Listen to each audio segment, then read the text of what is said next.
Salut à tous les amis parieurs, j'espère que tout le monde a la pêche. On se retrouve pour analyser et pronostiquer l'UFC 305 Duplessis versus Adesanya. Tout d'abord, un grand merci à tous les abonnés. Merci de me suivre les amis, je suis bientôt à 500 abonnés et c'est vraiment cool. Moi qui ne pensais ne même pas en avoir 100 à la base. Même si ça a l'air de rien, ça me fait vraiment plaisir. Donc un grand merci à vous tous. Pour les autres, n'hésitez pas à me donner un coup de pouce en vous abonnant, ça ne coûte rien. Vous pouvez commenter si vous le souhaitez, je vous réponds avec grand plaisir. Vous pouvez également me suivre sur les réseaux sociaux, Facebook, TikTok, Instagram et Twitter, là où je partage les tickets gagnants des pronostics que je fais, les liens ils sont dans la description de la chaîne. Aussi les amis, vous tapez sur Google mmaprono.com, vous tombez directement sur le site où vous trouverez des analyses et pronostics différentes, très intéressantes, n'hésitez surtout pas à les regarder. On va commencer par récap l'UFC On ESP numéro 61 qui se passait samedi dernier et on avait du coup 6 combats à la carte principale avec beaucoup de changements. On retrouvait en premier combat catégorie Bantamweight Kazama contre Grigoriou. Je vous avais conseillé de choisir Grigoriou, malheureusement c'est pas passé, il s'est fait soumettre au deuxième round. Je vous avais conseillé de rester prudent avec ce pari, j'espère que vous avez suivi mon conseil les amis. On retrouvait ensuite catégorie, c'était du catchweight puisque Chandler a raté le poids il me semble. Yana Santos contre Chelsea Chandler, je vous avais conseillé de choisir l'américaine, malheureusement elle a perdu le combat par décision unanime. Ça commençait très mal avec les pronostics. Ensuite on retrouvait en troisième combat catégorie Bantamweight Chris Gutierrez contre Kang Lee. Je vous avais conseillé de choisir Gutierrez, je pensais qu'avec son expérience il pourrait faire la différence puisque Lee c'était son premier combat à l'UFC, toujours invaincu après 8 combats. Mais voilà, je me disais que la différence du niveau du UFC pourrait être trop compliquée pour lui. Et c'est ce qui s'est passé, il a donc perdu le combat par décision unanime. On en est à 1 sur 3 pour les pronostics. On retrouvait ensuite à nouveau en catchweight, Danny Barlow contre Nikolai Veretennikov. Et je vous avais conseillé de choisir Barlow qui était invaincu et qui me semblait vraiment en confiance. Alors son adversaire était très solide, je vous avais aussi conseillé de rester prudent. Barlow a finalement remporté le combat par décision, split decision. Avec le nombre de KO qu'ils avaient tous les deux, c'est vrai qu'on pouvait s'attendre à un finish, mais au final, une victoire de Barlow, on en est donc à 2 sur 4 pour les pronos. On retrouve ensuite en co-main event Répé Mariscal contre Damon Jackson. Je vous avais conseillé de choisir Mariscal, et c'était à nouveau en catchweight, je crois que c'est le Brésilien qui a raté le poids il me semble. Et il a remporté donc le combat par décision unanime. On en est donc à 3 sur 5 pour les pronostics. On restait en main event catégorie heavyweight, Marcin Tybura contre Sergey Spivak, numéro 2 pour la revanche. Je vous avais conseillé de choisir Sergey Spivak. Je pensais qu'avec l'évolution des deux combattants, il pourrait faire la différence cette fois-ci. Et il a réussi à soumettre le Polonais au premier round. On en est donc à 4 sur 6 pour les pronostics. Le résultat est plutôt pas mal. Moi, j'ai pas pu faire de paris parce que j'étais à l'étranger en vacances. J'espère que vous avez pu poser les paris, que vous avez suivi mes conseils. Surtout pour Spivak contre Tybura qui était pas simple. Effectivement, beaucoup voyaient le Polonais l'emporter. Voilà les amis, on en a terminé avec le récap, on enchaîne sur l'UFC 305. L'UFC 305 se tiendra le 17 août dans la nuit du samedi au dimanche et on retrouve 5 combats à la carte principale.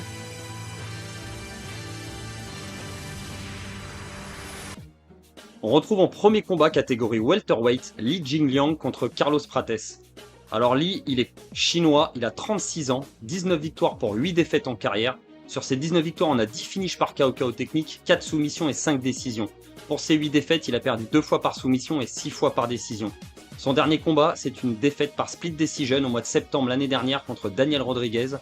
Avant ça, il avait battu par KO technique Muslim Salikov au mois de juillet 2022. Si on remonte plus en arrière, au mois d'octobre 2021, il avait perdu contre Khamzat Chimaev par soumission au premier round.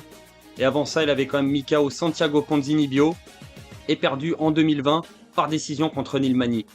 Il a quand même affronté énormément de gros noms dans la catégorie. Si on remonte plus en arrière, il avait aussi battu le solide brésilien Zaleski dos Santos par KO technique en 2019. Et sa dernière défaite avant ça, c'était en 2018 contre Jack Matthews par décision.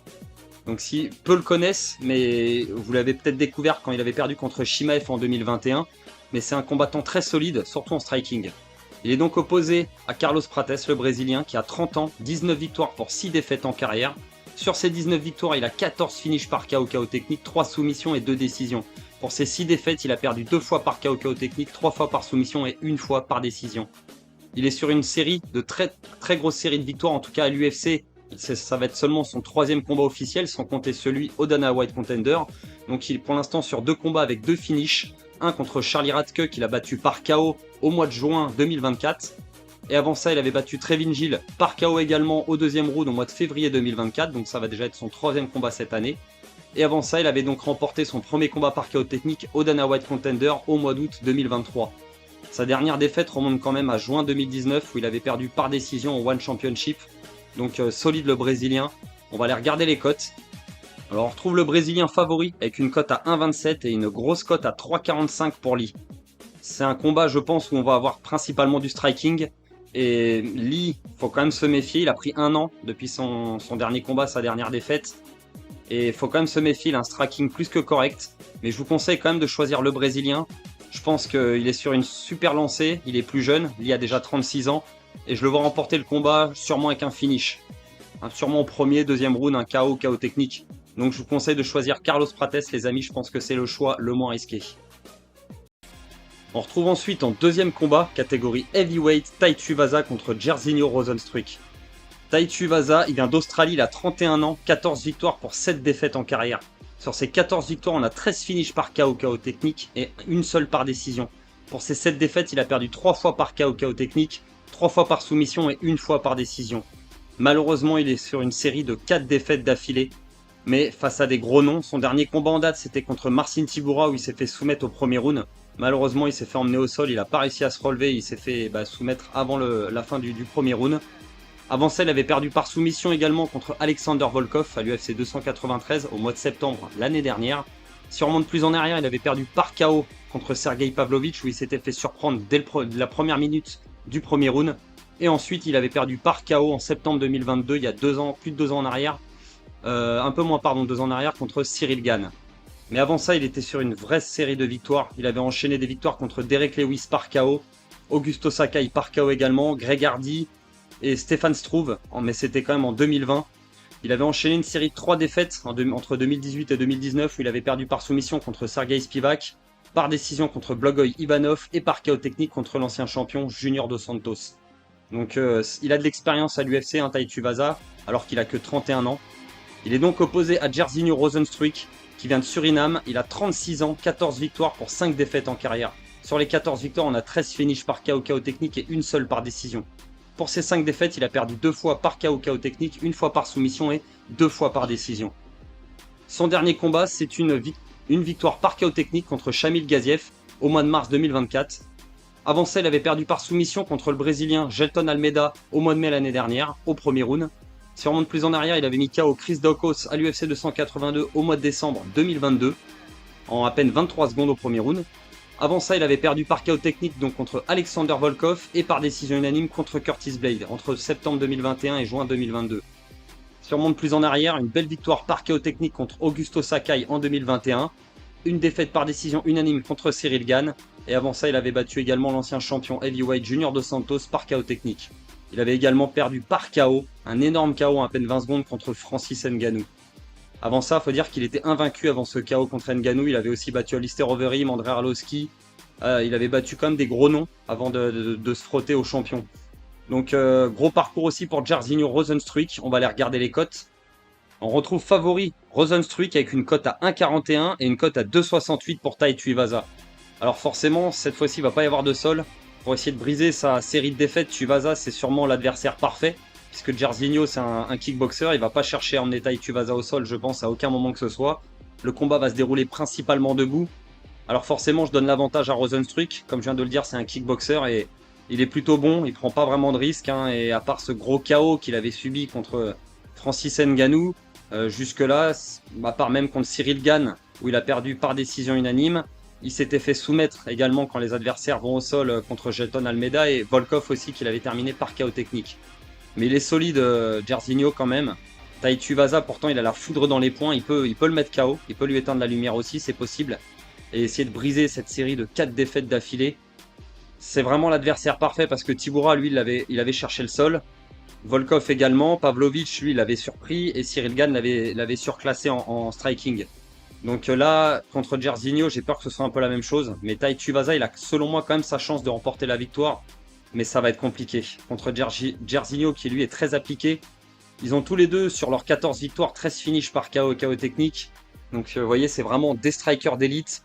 36 ans pour Biggie Boy, mais il est toujours en forme. Donc je vous conseille de choisir Jairzinho Rozenstruik. Je pense que ça reste quand même le choix le moins risqué. Mais bon, attention quand même à la puissance de Tai Tuivasa, il faudra qu'il soit prudent. Mais bon, je pense qu'en 3 rounds, ça devrait le faire. Et si Tai Tuivasa est solide et que Jairzinho fait un travail de sape, il devrait remporter le combat par décision. Ou éventuellement, peut-être si les deux, voilà, on voit vraiment du gros striking dès le début, on pourra avoir un finish au premier round vu que c'est des heavyweights. Mais moi, je vois donc une victoire par décision de Jairzinho Rozenstruik. On retrouve ensuite catégorie lightweight, Mateusz Gamrot contre Dan Hooker. Alors Gamrot, il est polonais, il a 33 ans, 24 victoires pour seulement 2 défaites en carrière. Sur les 24 victoires, on a 8 finishes par KO technique, 5 par soumission et 11 décisions. Pour ces 2 défaites, il les a perdues les 2 par décision. Il est sur une série de 3 victoires. Il a battu par décision unanime Rafael dos Anjos au mois de mars 2024. Avant ça, il a battu Rafael Fiziev par KO technique, mais c'était plutôt une blessure de Fiziev. Et pour moi, Gamrot avait perdu le premier round. Avant ça, il avait battu Jalin Turner par split decision en mois de mars 2023. Ça avait été un combat compliqué. Le striking avait été compliqué face à Turner et il avait quand même réussi à l'amener au sol plusieurs fois, mais ça n'avait pas été un combat facile pour Gamrot. Avant ça, il avait eu sa défaite par décision unanime au mois d'octobre 2022 contre Benel Dariush. Il avait enchaîné quand même avant cette défaite contre Dariush à nouveau 4 victoires d'affilée contre Armand Saroukan, qu'il avait battu par décision, Diego Ferreira par KO technique, Jeremy Stephen par soumission et Scott Holzman par KO. Donc sacrée série quand même, hein, très peu de défaites, une seule contre Dariush, qui était à ce moment-là vraiment lui Dariush sur une sacrée série aussi. Donc Gamrot c'est quand même le tout meilleur de la catégorie. Il est donc opposé à Dan Hooker. Dan Hooker, il vient de Nouvelle-Zélande, il a 34 ans, 23 victoires pour 12 défaites en carrière. Sur les 23 victoires, on a 11 finishes par KO technique, 7 soumissions et 5 décisions. Pour les 12 défaites, il a perdu 3 fois par KO technique, 3 soumissions et 6 décisions. Il est sur une série de 2 victoires, une belle contre Jalin Turner qu'il a battu par split decision au mois de juillet 2023. Avant ça, il avait battu Claudio Puel par KO technique au mois de novembre 2022. Juste si on remonte plus en arrière, il y avait quand même 2 défaites d'affilée contre Arnold Allen par KO technique au mois de mars 2022 et par soumission contre Islam Makhachev. Il avait battu en attendant Nasrat à l'UFC 266 au mois de septembre 2021 par décision unanime, et si on remonte plus en arrière, il avait donc cette défaite par KO technique contre Michael Chandler et par décision unanime cette guerre de 5 rounds contre Dustin Poirier. Donc c'est un vétéran, hein, Dan Hooker, il a déjà 34 ans et il a fait énormément de guerres déjà à l'UFC.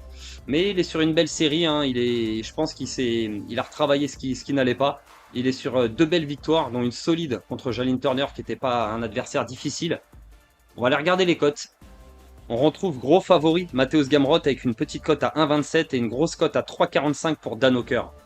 Alors, je vois le combat, principalement Gamrot sait que le striking ça va être compliqué face à Dan Hooker. Dan Hooker il est grand et il a un striking vraiment très solide. Je pense que Gamrot va pas chercher longtemps à le combat debout avec l'américain, avec le néo-zélandais, pardon, et je pense qu'il va rapidement essayer de l'emmener au sol. Gamrot il est très très très bon en takedown. On l'avait vu quand il a son combat contre Armand Saroukan ou même sa défaite, et également quand il avait perdu contre Beneil Dariush. Il a vraiment une lutte exceptionnelle. Il est capable, je pense, d'amener Dan Hooker au sol. Hooker, lui, il est très fort pour ne pas se faire emmener au sol également. Même contre la cage, il va y avoir beaucoup, à mon avis, de lutte contre la cage. Ça va être compliqué. Dan Hooker risque de sûrement fatiguer avant Gamrot. Gamrot, il a quand même un très bon cardio. Dan Hooker également, mais voilà, s'il y a beaucoup de lutte, je pense que ça va être compliqué. Après, Dan Hooker, forcément, toutes les phases debout, elles vont être pour lui. Attention quand même à Gamrot, qui a quand même un striking plus que correct, mais je pense que Dan Hooker va le surclasser. Donc il faudra vraiment pas que Mateusz Gamrot il cherche le combat debout. C'est un combat en 3 rounds, donc je pense que normalement le Polonais devrait réussir à emmener Dan Hooker au sol suffisamment entre le premier et le troisième round pour avoir la victoire par décision. On pourrait aussi avoir éventuellement un finish, c'est possible. Hein. Gamrot est vraiment très très fort au sol, il va très vite. Alors Dan Hooker il est très résistant, on l'avait vu hein, dans sa guerre de 5 rounds contre Dustin Poirier, mais c'était voilà que du striking quasiment. Donc là, il va y avoir beaucoup de lutte contre la cage, ça va être compliqué, ça va être épuisant. Donc je vois une victoire par décision unanime pour Mateusz Gamrot. Donc je vous conseille de choisir le Polonais, Mateusz Gamrot les amis. Je pense que c'est le choix le moins risqué. On retrouve ensuite en co-main event, catégorie flyweight, Kai Kara France contre Steve Erceg. Kai Kara France, il vient de Nouvelle-Zélande, il a 31 ans, 24 victoires pour 11 défaites en carrière. Sur les 24 victoires, on a 11 finishes par KO technique, 3 soumissions et 10 décisions. Pour ces 11 défaites, il a perdu 3 fois par KO technique, 3 fois par soumission et 5 fois par décision. Il est sur 2 défaites. Il a perdu contre Almir Albazi par split decision, c'était au mois de juin l'année dernière. Avant ça, il avait perdu par KO technique contre Brandon Moreno à l'UFC 277 au mois de juillet 2022, il y a déjà plus de 2 ans. Avant ça, il était quand même sur une belle série de 3 victoires où il avait battu Askar Askarov. Il avait également battu Cody Garbrandt par KO technique. Et c'était Rogerio Bontarin par KO. Si on remonte plus en arrière, il avait perdu contre Brandon Royval à l'UFC 253 par soumission. Et il avait perdu également à l'époque contre Brandon Moreno par décision unanime à l'UFC 245. Donc pour l'instant, contre le top de la catégorie, c'est compliqué pour Kai Kara France. Il a quand même battu l'ancien champion bantamweight Cody Garbrandt, mais pour le reste, contre Almir Albazi ou Brandon Moreno, ça a été compliqué. Il est donc opposé à Steve Erceg, qui vient d'Australie, il a 29 ans, 12 victoires pour 2 défaites en carrière. Sur les 12 victoires, on a 2 finishes par KO technique, 6 soumissions et 4 décisions. Pour les 2 défaites, il a perdu seulement 2 fois par décision. Son dernier combat, c'était pour la ceinture contre Alexandre Pantoja. Il a perdu par décision unanime après 5 rounds. Mais il était quand même sur une grosse série de victoires, puisque sa seule autre défaite remonte en 2017, c'était largement avant l'UFC. Depuis qu'il est arrivé à l'UFC, il avait quand même battu Matt Schnell et Alexander Costa par décision pour Costa, et Matt Schnell, il avait fini par KO au deuxième round. Donc il a été projeté vers la ceinture parce que la catégorie flyweight, on avait déjà fait le tour, et puis voilà, les mêmes combats ont été répétés. Au bout d'un moment, je pense qu'il fallait un peu de nouveaux noms. Mais il a perdu par décision donc contre Pantoja. Du coup, on lui met un adversaire quand même de nom, Kai Kara France contre Steve Erceg. Ça va quand même être assez compliqué, je pense, pour Erceg. On va aller regarder les cotes. On retrouve favori Steve Erceg avec une cote à 1,48 et une cote à 2,48 pour Kai Kara France. Alors c'est quand même un combat sur le papier. Kai Kara France a beaucoup plus d'expérience que Erceg à l'UFC. Il est là depuis un moment. Il a affronté vraiment quasiment tous les anciens champions, même s'il a perdu. Et Erceg, donc ça va quand même être un combat, je pense, assez difficile. Même s'il a montré contre le champion qu'il est capable de tenir 5 rounds face au top de la KT, le champion directement. Donc le striking, je pense quand même, va être à l'avantage de Kai Kara France. Faudra qu'Erceg fasse attention parce qu'il punch bien, hein, Kai Kara. Il a quand même les points assez lourds, même dans la catégorie flyweight. Par contre, si ça part au sol, je pense que ça va être compliqué pour lui. Du coup, Steve Erceg, il a montré qu'il était quand même très fort, même face à Pantoja, et dangereux jusqu'au bout du combat. Il a montré un énorme cardio, même sur les 5 rounds. Donc là, c'est un common event, ça va être en 3 rounds. Mais je penserais quand même pour donner l'avantage à Steve Erceg. Donc je pense que s'il emmène Kai Kara France au sol, il pourrait même réussir à le terminer, à le soumettre, parce qu'il a des segments assez longs. Il est très grand pour la catégorie flyweight, l'Australien. Donc il y a une possibilité de victoire avec un finish, mais il faudra qu'il fasse attention quand même, je pense, en striking. Donc je vous conseille de choisir Steve Erceg, les amis. Je pense que c'est le choix le moins risqué, mais je vous conseille de rester prudent sur ce combat quand même. Et on retrouve en main event, catégorie middleweight pour le combat pour la ceinture, le champion Dricus du Plessis face à Israel Adesanya. Alors c'est un combat vraiment compliqué à pronostiquer, je trouve. Je suis très indécis dessus. Donc on va regarder quand même ça, les amis. Dricus du Plessis, il a 30 ans, il vient d'Afrique du Sud, il a 21 victoires pour 2 défaites en carrière. Sur ces 21 victoires, il a 9 finishes par KO technique, 10 par soumission et 2 décisions. Ces 2 défaites, il a perdu une fois par KO et une fois par soumission. Il est sur une série. Sa dernière défaite par KO, c'était en 2018. C'était en dehors de l'UFC. C'était quand il a perdu sa ceinture du KSW face à Roberto Soldic pour la revanche. Alors Roberto Soldic, il est très solide en striking. Et il avait donc infligé un KO à Du Plessis. Il avait récupéré son titre. Après ça, Du Plessis, il est arrivé à l'UFC donc en 2020. Et il est sur une série de 1, 2, 3, 4, 5, 6, 7 victoires. Donc 7 victoires d'affilée. Il a battu par exemple Brad Tavares en 2022. Par décision unanime. Ensuite, il a soumis Darren Till en décembre 2022. Après, il a battu Derek Bronson c'était au mois de mars 2023 par KO technique, mais ça avait été quand même compliqué au début dans le combat, surtout sur le striking. Ensuite, il a battu Robert Whittaker contre toute attente, alors qu'il n'était vraiment pas donné vainqueur. C'était au mois de juillet l'année dernière, par KO technique au deuxième round. Et ensuite, il a battu Sean Strickland par split decision pour devenir champion. Et il y en a beaucoup qui voyaient Strickland avoir remporté le combat, mais moi je pensais quand même que la victoire revenait à Du Plessis. Il avait quand même bien amoché l'américain et il avait réussi à l'emmener au sol plusieurs fois, même si Strickland s'était relevé à chaque fois et avait subi peu de dégâts. Il m'avait quand même semblé dominer sur l'ensemble des 5 rounds, l'américain, et je trouvais logique la victoire de Du Plessis par split decision. C'était vraiment très serré. Il est donc opposé à Israel Adesanya. Israel Adesanya, il est nigérien, il a 35 ans. 24 victoires pour 3 défaites en carrière. Sur ces 24 victoires, on a 16 finishes par KO technique, 8 par décision. Pour ces 3 défaites, il a perdu une fois par KO technique et 2 fois par décision. Son dernier combat, c'est donc quand il a perdu son titre contre Sean Strickland à l'UFC 293 au mois de septembre l'année dernière, par décision unanime. Avant ça, il avait donc battu Alex Pereira par KO pour récupérer son titre qu'il avait perdu des mêmes mains de Poatan au mois de novembre 2022 par KO technique au 5e round, après avoir dominé quand même l'ensemble du combat. Avant ça, il avait battu Jared Cannonier, Robert Whittaker et Marvin Vettori, les 3 par décision pour défendre sa ceinture. Avant ça, il avait perdu contre Jan Blachowicz par décision unanime, sa première défaite en light heavyweight pour tenter de devenir double champion. C'était pas passé. Avant ça, il avait défendu son titre contre Paulo Costa et Yoel Romero. Et il avait donc gagné cette ceinture face à Robert Whittaker et la ceinture intérim contre Kevin Gastelum.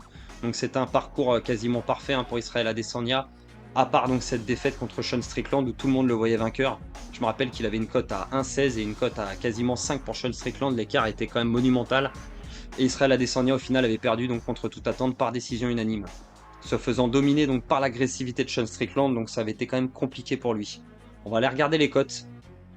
Alors on retrouve favori Israël Adesanya, le challenger, avec une cote à 1,73 et une cote à 2 tourons pour le champion Dricus du Plessis.